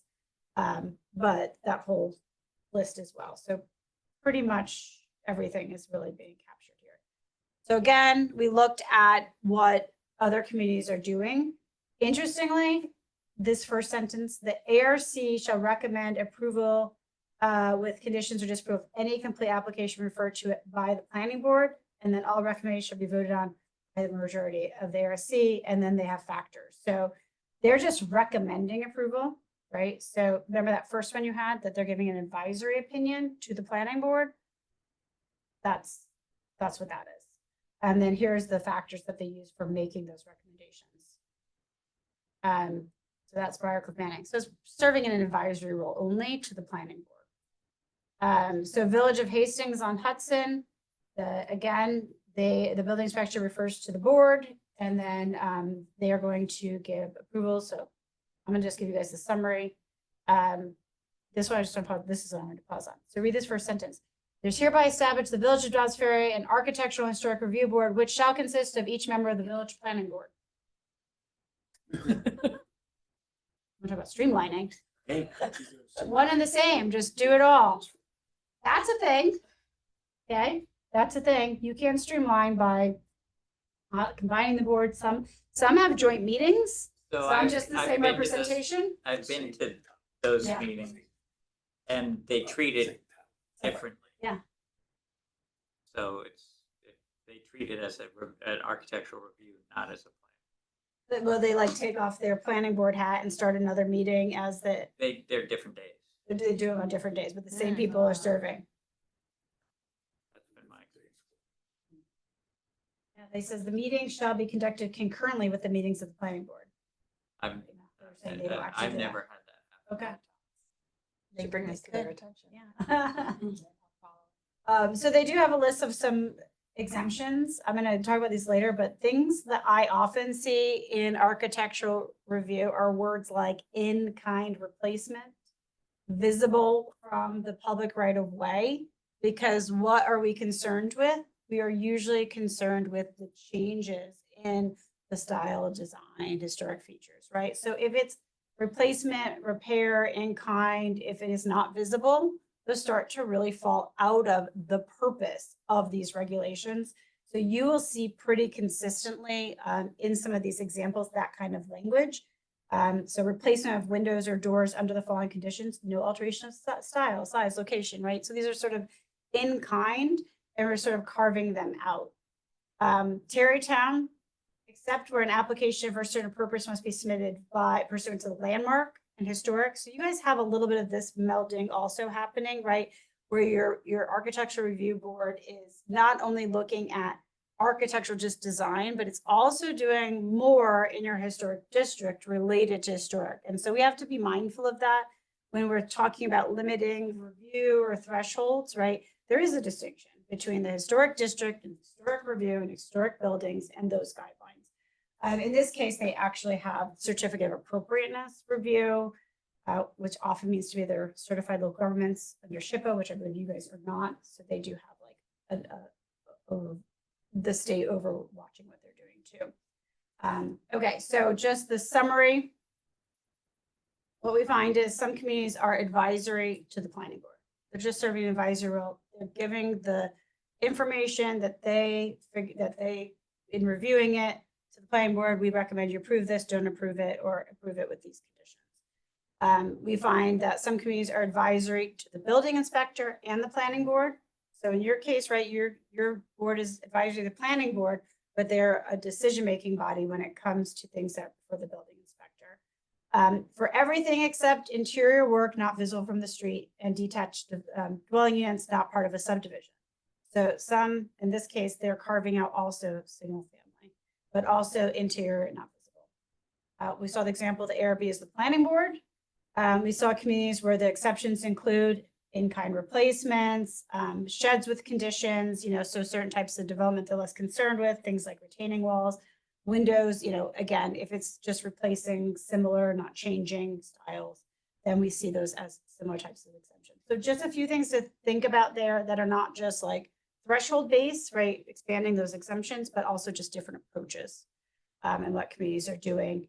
What we generally see, here's some examples of required things, new buildings, things like that. Some had a distinction between when things were built, the extent to which they were being reviewed. Again, going back to things that are visible, things that are by distinct and visible, by district, invisible, right? Again, so just see a lot of this in the language. So this is sort of a summary of that. So the question is kind of what you guys are thinking. I know that you've had some consideration in the past of different approaches. And so I just want to put that on the table too, which does make the board advisory, but brings in outside support. So I know we had a whole conversation with Tiffany about the cost of engineers, but there is options where you could have architects also supporting the decision-making and giving their input as well. So I know that's a lot of technical information, but I know there's like questions about how we approach this. No one size fits all, like, as you can't really, there's just a lot of different ways that communities do it. So thoughts on any of that? Yeah. Could you say in those communities where the board is advisory, what does that mean? So In the sense of, basically, a referral. in reality of what happens. So I guess it depends probably on how good of a job they do as being advisory, right? Like, are they providing helpful information to the planning board? So usually there's a provision that says, if you don't tell us anything within a certain amount of time, we can act out your opinion, right? Then they can give an advisory opinion that says, yeah, approve this, right? This looks great. They've done what they should be doing according to the guidelines that we're implementing or the standards. Really important in that case that you have standards that they're looking at and providing the advisory opinion based on those standards. So the example I said, they were totally advisory. These are the factors they were looking at and issuing their advisory opinion, whether to approve, whether to recommend a denial or a denial on condition. And probably, I'm guessing a lot of things come in with like conditions, like, our recommendation is approve this, but make sure if they do these things, right? And so they're going to look at those different factors and then they're going to give the advisory. It's going to then come to the planning boards. You have to have a good, trusting, working relationship between the boards and this process, because then they will make the ultimate decision, right? Based on the advisory opinion that they received. Planning board. So what happens if the one board says yay and then the planning board says, or the advisory board says, no, we don't want this, and the planning board overrules that and says it's okay. Some communities have like appeal processes where maybe you could bring in the legislative body to take a look at it or something like that. But generally, that's what it goes back to, that you want to make sure you're equipping the architectural review board to give helpful referral information or access to experts, which then goes back to adding more cost to the projects, right? But it could streamline the process overall, so maybe worthwhile for the applicant to consider that. Yeah. You just touched on something that we've been talking about a lot, equipping the architectural review board to be able to make those comments. One of the rules in Irvington is architects who serve locally may not serve boards. And there is some question of why that is the case, why they can't recuse themselves like other professions. Yeah, other municipalities do that. Yeah. Yeah. Yeah. Why And can't we? And it was not always that way. That was a relatively new decision reached by our village attorney in consultation with the. But it makes it hard for our architectural review board to staff up with architects. yeah. So I know, and like you said, that in other communities they do it differently, because I know I thought it was on one of these things, that it basically says that they can serve as long as they were not involved in developing that particular application, then it's okay for them to serve. So that would come down to what your code of ethics says and the interpretation that you're receiving from your legal counsel on how narrow or broadly they're interpreting that. So I think that'd be an issue, like, if our code of ethics says that's a problem, I think that's an issue that should be investigated. in what, in the other communities, how do they handle it when that particular architect has a presentation? If they're presenting to the board. Yeah. You have a different, you should have two architects on the board. There's a concept, at least among attorneys in corporate world, what's called back scratching. So when that guy just signed off on the Right. presenters. But why isn't that true for real estate agents and contractors who are allowed to serve on these boards and also have interest in the projects in front of the boards? It's a small village. Yeah. We should be able to deal with that. I mean, you could have their recusal contracts as far as that, there are ways you could do this, I would think. Yeah, that's an interesting analogy that, I don't know, think about it. And Not that property I'm owners. designing factories, Yeah, and but- property On- owners on too, to like a property owner, if ARB. his neighbor's doing something, he can You're recuse the leader himself. of it. Good thoughts? Yeah, exactly what Doug is saying, that we need to look at that law. Otherwise, we're going to be faced with hiring an architect and increasing the fees, like you said. Right, that would be your other That's way. the number one thing I'm not interested in, is like having another consultant that people have to pay. That's just not gonna work. And again, you have to imagine, like, you're a small village, but in upstate New York and in all right across the state, they couldn't even put a planning board together if that was, if Right. we were having to make this type of no professionals serving on these boards, because these are usually the people who are going to step up to serve on the boards. So that is why there is that recusal process that, we train about in terms of conflicts, like this is what you have to do. You have to recuse yourself of X, Y, and Z, if that's the case. Also, an architect's more likely to deny another architect because he did the job. I would like to say, the idea of just hiring an outside architect to be there, at first thought, that sounds like a good idea.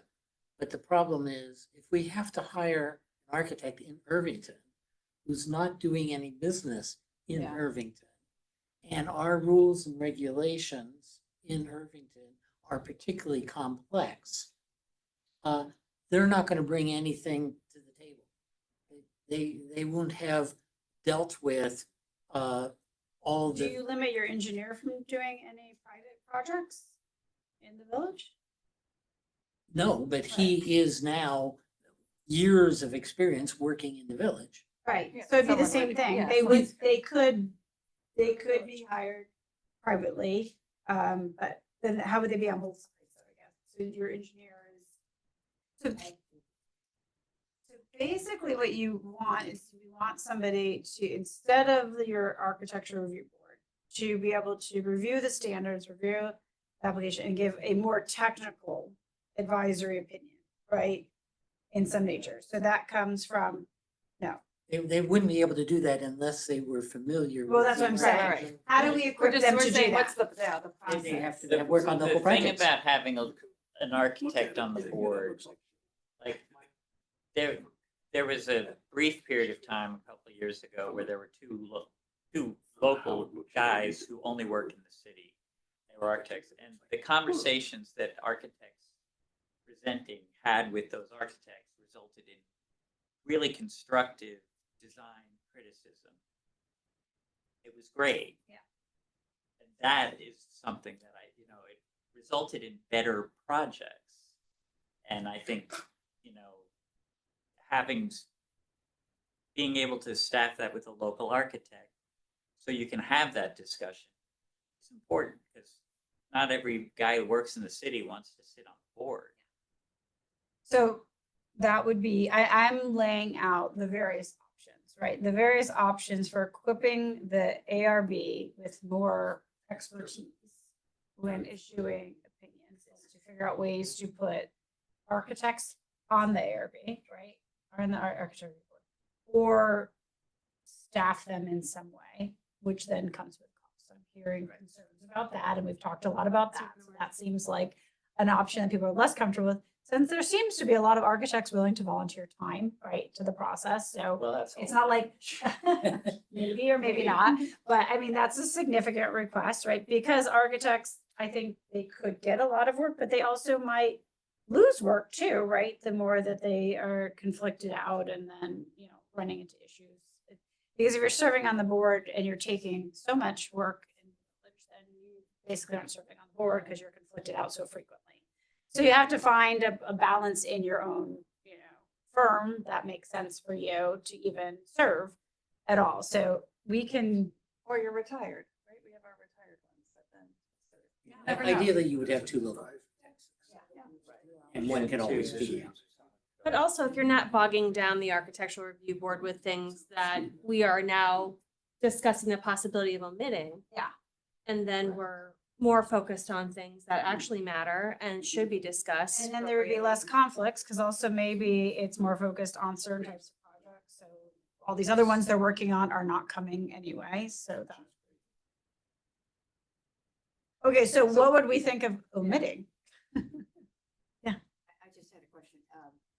If you have an architect on the planning board, isn't that somewhat of a conflict of interest where that architect might have certain design and would prefer modern, contemporary versus colonial, historic?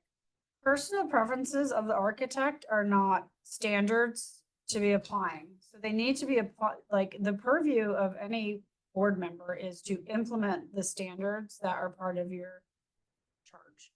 So that's why I said it is really important, right? If they're serving advisory or issuing a permit, any board, right? If they're doing an approval, that they know what those standards are and they're applying them.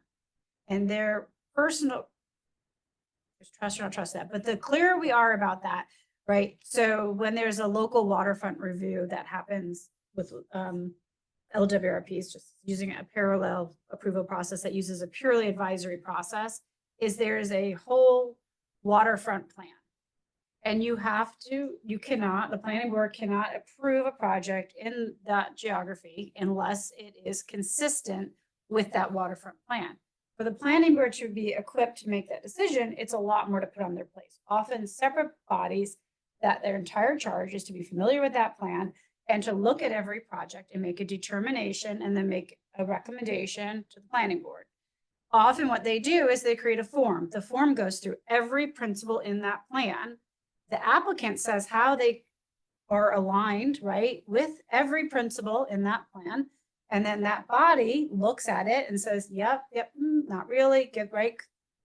And then that goes to the planning board. So the more we take the mystery out of the review through the law having standards and the forms having standards, we also remove, I think, some things that also make people question. There's transparency, and we keep talking about transparency and accountability, but I think the more that you kind of spell those things out. So you could do something very similar. That's how your ZBA functions. Here's the variances you're applying. Here's the response to how they're looking at those standards. That's how you avoid getting challenged in the courts and losing the case, right? We document on the record, we looked at the standards, we reached our decision. The public came in and told us this, it informed this piece of the decision. That's fine, right? But we documented it and we went through those standards, so.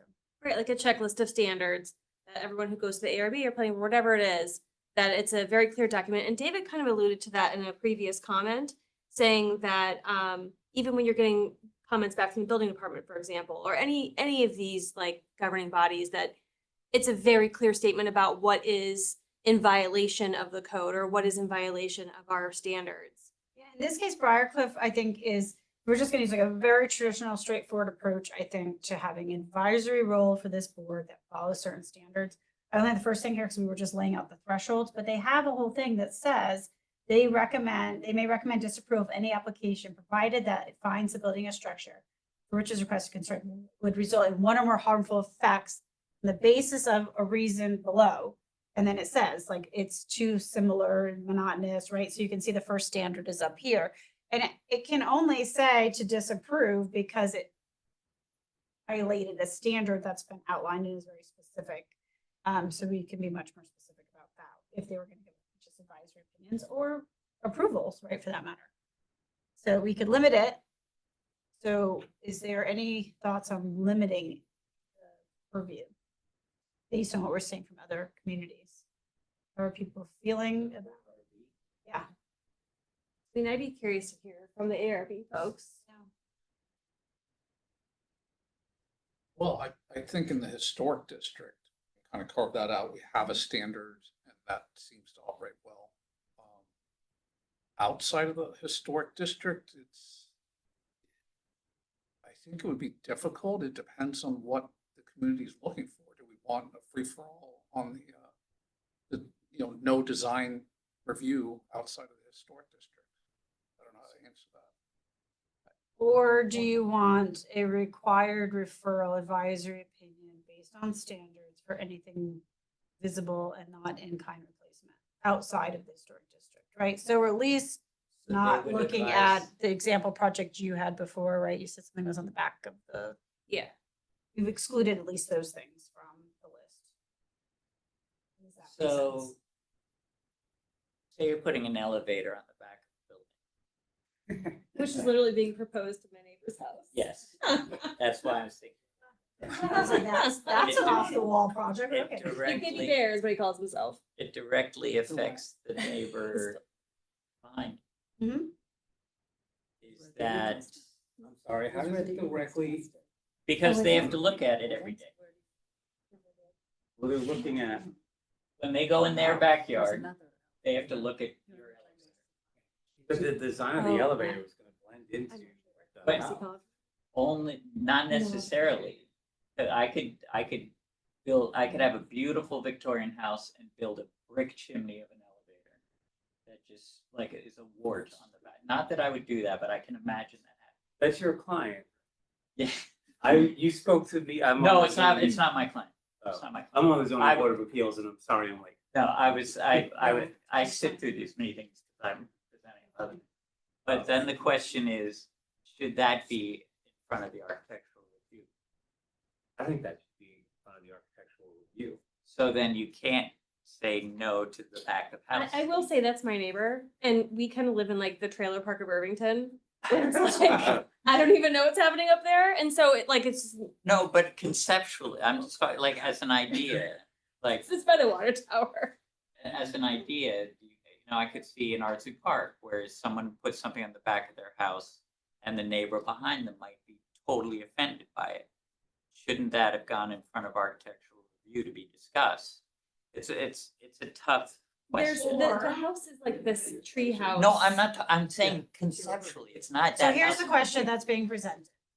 Do we want to remove from review outside the historic district? Additions, right, things Right. that are not visible from From the the- public right of on way. the public right of way. Or anything a neighbor can see, well, then it just becomes anything, because then it becomes like a visual analysis problem. Right, and everything so else. where, it's the and- property rights issue, right? So this is where, right, on all of his property rights, like how much are we going to look at? But are we gonna limit people's property rights because one person can see it? Or is there a different option for how to review it that maybe doesn't require the appearance before the ARC, which could be more time consuming and costly? For everybody, for forever, right? Like, I think that's what you're weighing are we- constantly is Is that the the elevator one. project You're So doing- scooping up common. You're You're everything? doing a survey, right? Yeah. I think it would be, one of the questions should be, how onerous is the ARB? It's in there. What happened to your initial thought of the ARB being advisory? Sort of wandered away from that. So it could be advisory on everything and we don't limit it, right? It's just more streamlined in that it's advisory, so now you're just going to the planning Except for the board, historic. except in the historic district. So Then you have to go get a certificate of appropriateness, like an actual approval from the ARB if you're doing anything in the historic district. Outside the historic district, then it is just a referral for an advisory opinion based on standards like Briarcliff does for everything else. We don't care if you can see it or not With- see it, With an architect on that committee. ideally. So say we're doing an addition of under X amount of square feet, which no longer has to go into planning board. Does that advisory opinion go to the building inspector? it does not go to the planning board, so everything that doesn't go to the planning board, then you could still be then, so some communities have that they're advisory to the building inspector also. Yeah, that was my exact question. So then that goes over to the building department as like a Doesn't that? Same thing. approved contingent Approve, don't upon- approve because of these factors. Yeah, it does, You it have gives to- the architectural. But I think review we keep forgetting, and I think this is what we keep, like, we have to keep thinking about, there are Yes. factors in play, like, we have to create factors. So everyone is like, because I keep thinking that everyone's jumping to thinking about like who's doing what, but you also, right now, we need to make sure all of our standards are laid out too, that everyone is in agreement with, that these are the important standards we are all going to work towards as both, whether that ARC is advisory or not, or the planning board's getting advised by an ARC, these are our standards we're all going to like work towards. Yeah. What did you call it? I'm sorry. What about a concept where, like, taking the elevator for as an example, and others, where there's a notice period, it goes out to all the neighbors, and absolutely no neighbors, right, have any issue with it, it's not a problem. Why don't we streamline those projects? But to the extent, neighbors write letters and, there appear to be a conflict between property rights. Why don't we have the architectural review board insert itself in situations such as that? I think I would be worried about approach that defers a standard to how much opposition you get, rather than a more kind of defined standard that triggers certain things about the project that are not subjective based on how those some neighbors just don't want you to do anything, right? So you might hear from neighbors no matter what. When you go to do notifications, there's a website you plug in the address, it gives you all the mailings that you have to do, and you send out those mailings. And a bunch of them come back because the addresses it's no longer valid. And that's because the database has not been updated, or the LLC is not, Right. So that sometimes the notification, you've done your notification, but may not have gotten to the right. Right, understood. And listen, as someone who sits on a board and someone who also, has a neighbor who's doing something, I have a unique perspective, and Neighbors. it is comforting that there's at least a process through which, I can voice a concern that I have about something that my neighbor wants to do, that I think is going to be more injurious to my property versus the benefit to theirs. It is very comforting that, that there's a body that I can appeal to. Unless they agree with my neighbor, they agree with me. At least I have my day in, land use court, to speak my piece. I totally agree with that. So, yeah. Yeah. I would shift it to a different. Yeah, and maybe it's not the standard for the level of review that happens, but if we remove steps, we maintain a moment where there's still neighbor input that comes in, even if it's not for a board, but there could be something like that. So I'm just looking at the time, we're past 9 o'clock. So I want to just recap a little bit what we covered and where we're heading next. So we covered a lot, but we didn't get through everything. We did move into, I think, more of the weeds on, I think, what we saw in the voting and what we heard, higher priority topics that we really needed to have a little bit of a conversation about. So we talked about the consultants and the options there. We talked about the breadth of the planning board and then how that might then play out with the extent of the ARB if we're streamlining.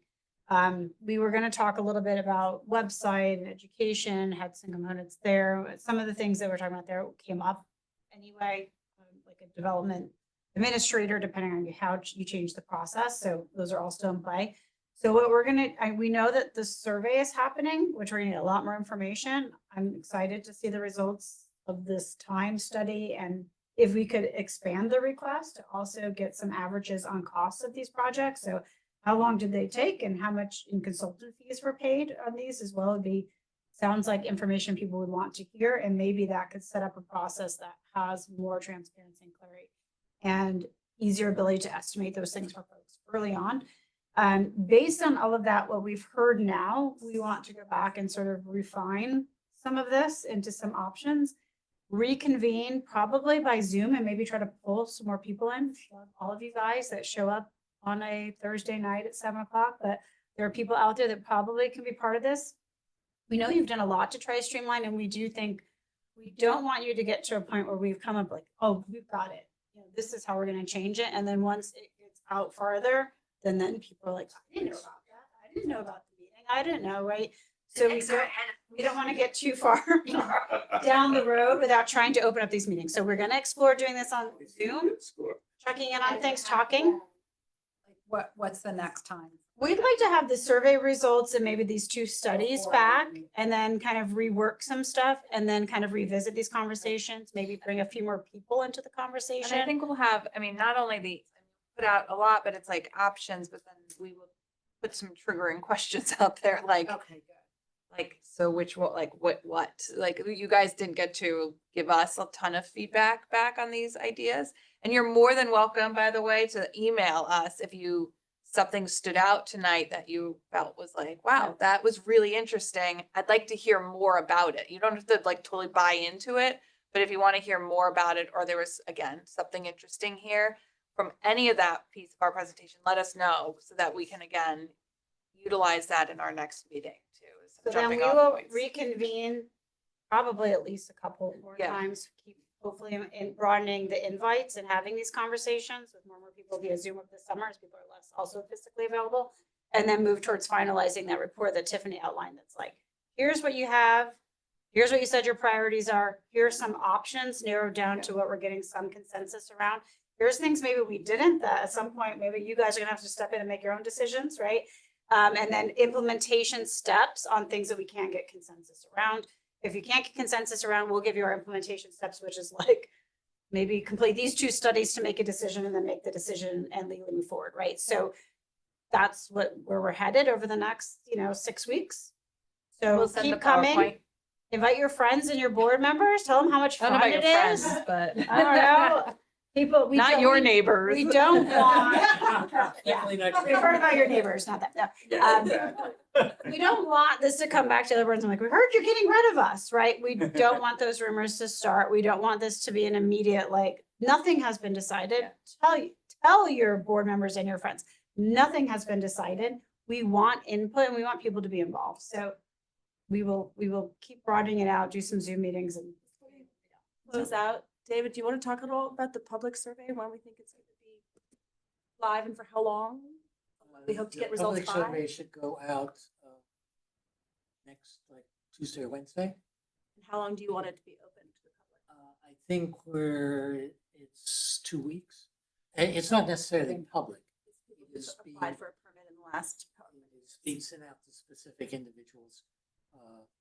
Anyone who has applied for a permit, their professional and their contractor over minimum of the last 2 years and maybe more. We have all their emails. They are accumulating. And maybe phone numbers in case they're not seeing their emails. Okay, that's pretty fast actually. And can we add to the, I don't know who gives directives on this, the request, because it would be staff time to get the financial side, not just the timeline side of like the history of some projects. Is that information we can I get? think if you tell Ed. Yeah. If he doesn't explode. If he does, It should really tell him all to be talk to me. automated. I'll have conversations. It's a lot of work to pull this. Yeah, well, that's why I'm. But it Somebody is has a to- lot of work, but he is actually very into it. Okay, good. I think because he is. He believes that we're doing a good job. Right. And compared to the other communities. Not perfect, but he, it's all relative. So, I think we can convince him to get that done. That would be great. So more information to inform the decisions, all your input super helpful. Rate us with any questions. Otherwise, come to the next Zoom Or any meeting. suggestions you liked. Yeah, Zoom meeting, and we'll see you guys in a few weeks. Thank you.